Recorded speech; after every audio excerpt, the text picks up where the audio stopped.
Chapter 36. In the Wilderness.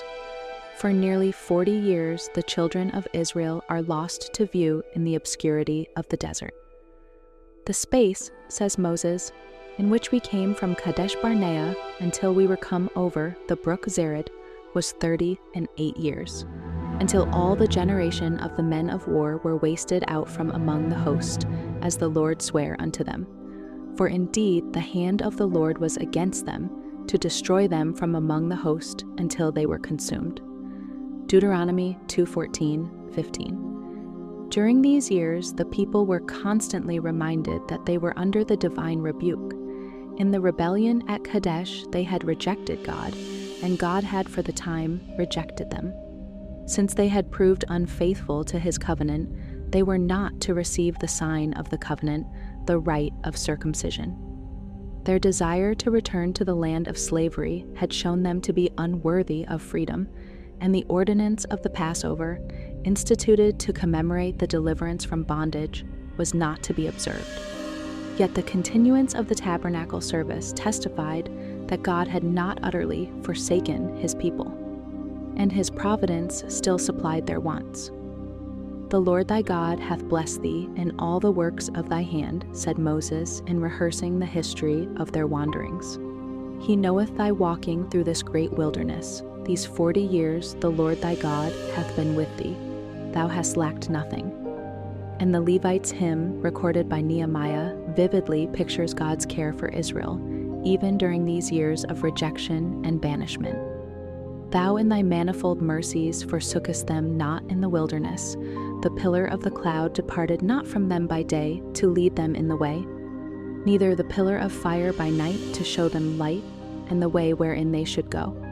Thou gavest also thy good spirit to instruct them, and withheldest not thy manna from their mouth, and gavest them water for their thirst.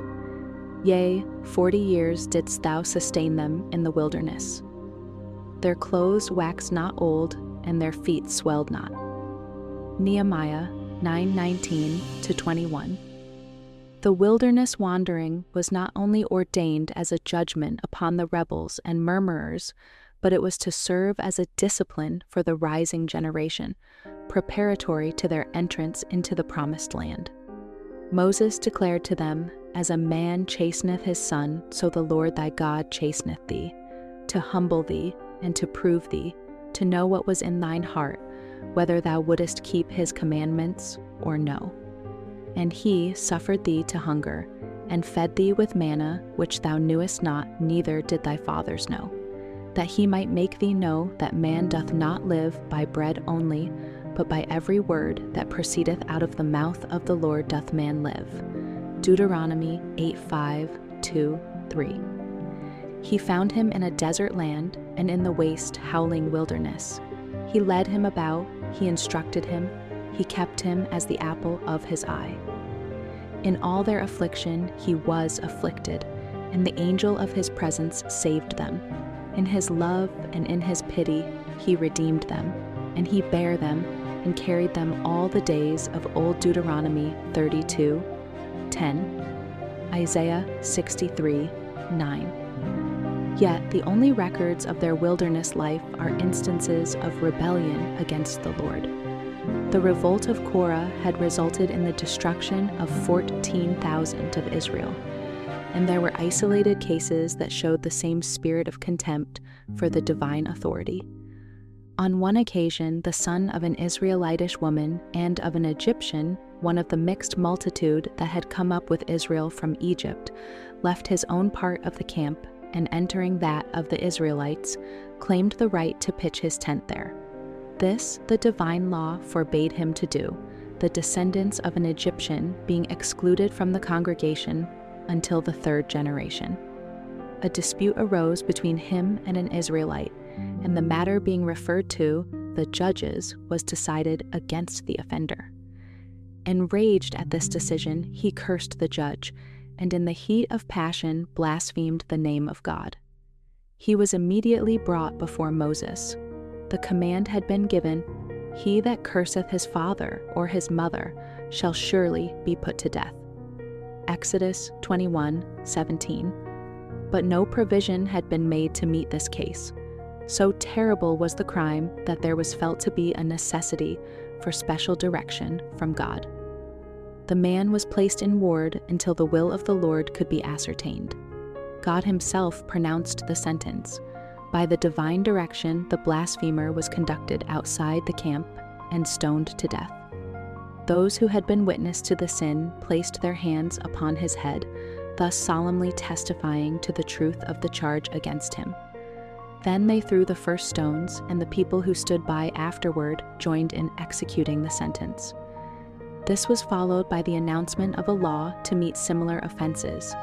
Thou shalt speak unto the children of Israel, saying, Whosoever curseth his God shall bear his sin, and he that blasphemeth the name of the Lord, he shall surely be put to death, and all the congregation shall certainly stone him, as well the stranger as he that is born in the land, when he blasphemeth the name of the Lord, shall be put to death. Leviticus 24:15-16. There are those who will question God's love and his justice in visiting so severe punishment for words spoken in the heat of passion. But both love and justice require it to be shown that utterances prompted by malice against God are a great sin. The retribution visited upon the first offender would be a warning to others that God's name is to be held in reverence. But had this man's sin been permitted to pass unpunished, others would have been demoralized, and as the result, many lives must eventually have been sacrificed. The mixed multitude that came up with the Israelites from Egypt were a source of continual temptation and trouble. They professed to have renounced idolatry and to worship the true God, but their early education and training had molded their habits and character, and they were more or less corrupted with idolatry and with irreverence for God. They were oftenest the ones to stir up strife and were the first to complain, and they leavened the camp with their idolatrous practices and their murmurings against God. Soon after the return into the wilderness, an instance of Sabbath violation occurred, under circumstances that rendered it a case of peculiar guilt. The Lord's announcement that he would disinherit Israel had roused a spirit of rebellion. One of the people, angry at being excluded from Canaan and determined to show his defiance of God's law, ventured upon the open transgression of the fourth commandment by going out to gather sticks upon the Sabbath. During the sojourn in the wilderness, the kindling of fires upon the seventh day had been strictly prohibited. The prohibition was not to extend to the land of Canaan, where the severity of the climate would often render fires a necessity, but in the wilderness, fire was not needed for warmth.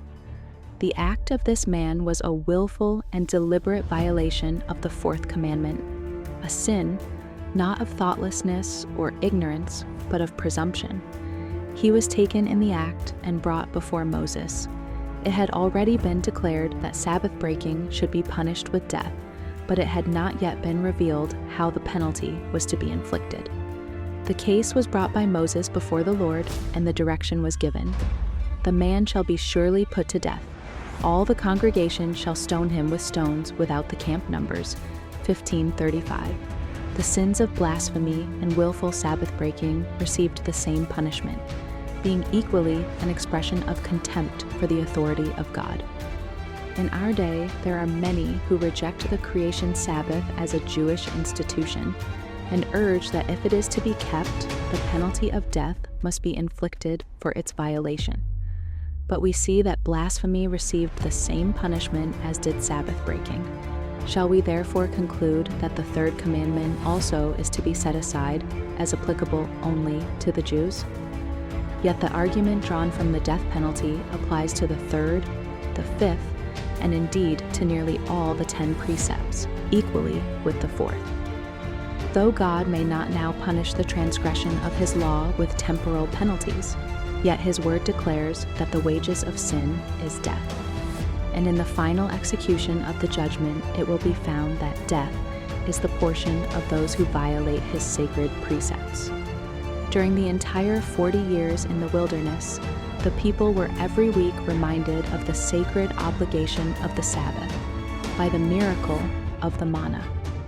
Yet even this did not lead them to obedience, though they did not venture upon so open and bold transgression as had received such signal punishment. Yet there was great laxness in the observance of the fourth commandment. God declares through his prophet, "My Sabbaths they greatly polluted," Ezekiel 20:13-24. And this is enumerated among the reasons for the exclusion of the first generation from the promised land. Yet their children did not learn the lesson. Such was their neglect of the Sabbath during the 40 years wandering, that though God did not prevent them from entering Canaan, he declared that they should be scattered among the heathen after the settlement in the land of promise. From Kadesh, the children of Israel had turned back into the wilderness, and the period of their desert sojourn being ended, they came, even the whole congregation, into the desert of Zin in the first month, and the people abode in Kadesh. Numbers 21. Here Miriam died and was buried.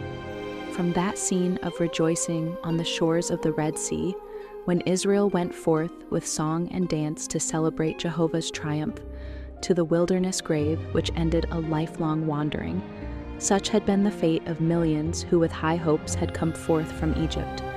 Sin had dashed from their lips the cup of blessing. Would the next generation learn the lesson? For all this, they sinned still, and believed not for his wondrous works. When he slew them, then they sought him, and they returned and inquired early after God, and they remembered that God was their rock, and the high God their Redeemer. Psalm 78:32-35. Yet they did not turn to God with a sincere purpose, though when afflicted by their enemies, they sought help from him who alone could deliver. Yet their heart was not right with him, neither were they steadfast in his covenant. But he, being full of compassion, forgave their iniquity, and destroyed them not. Yea, many a time turned he his anger away. For he remembered that they were but flesh, a wind that passeth away and cometh not again. Verses 37-39.